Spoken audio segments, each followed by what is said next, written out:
السلام عليكم. لا تنسوا الاعجاب بالفيديو والاشتراك في القناة تشجيعا لنا لنستمر بنشر المزيد إن شاء الله. السلام عليكم ورحمة الله وبركاته. أهلا بكم مع موعد مباراة الأهلي القادمة مع بيراميدز في الدوري المصري الممتاز والقنوات الناقلة، وإليكم تفاصيل هذه المباراة ولكن بعد هذا الفاصل.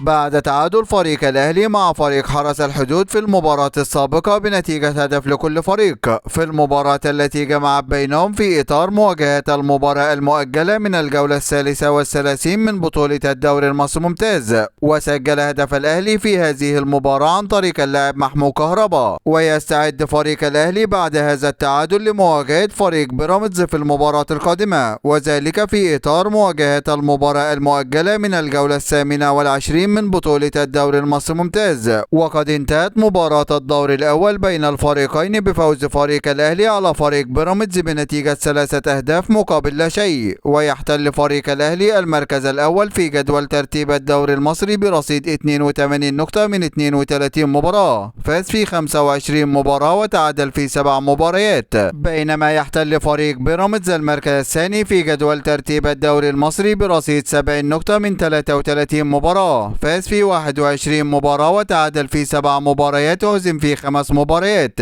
ليكون الفارق 12 نقطة بينه وبين فريق الأهلي. وسوف تنطلق هذه المباراة يوم الأحد الموافق 23 يوليو 2023 23/7/2023 في تمام الساعة 6:30 مساء بتوقيت تونس والمغرب والجزائر، 7:30 مساء بتوقيت السودان وليبيا وفلسطين، 8:30 مساء بتوقيت مصر والسعودية وقطر والعراق واليمن وسوريا، 9:30 مساء بتوقيت الإمارات وعمان. وسوف تقام هذه المباراة على ملعب استاد الدفاع الجوي، وسوف تنقل هذه المباراة عبر قناة اون تايم سبورت. هذا كل ما لدينا عن موعد المباراة، وانتظرونا في موعد مباريات قادمة بإذن الله تعالى، ولا تنسوا دعم الفيديو بلايك والاشتراك في القناة وتوقع نتيجة المباراة في التعليقات أسفل الفيديو. دمتم في أمان الله، والسلام عليكم ورحمة الله وبركاته.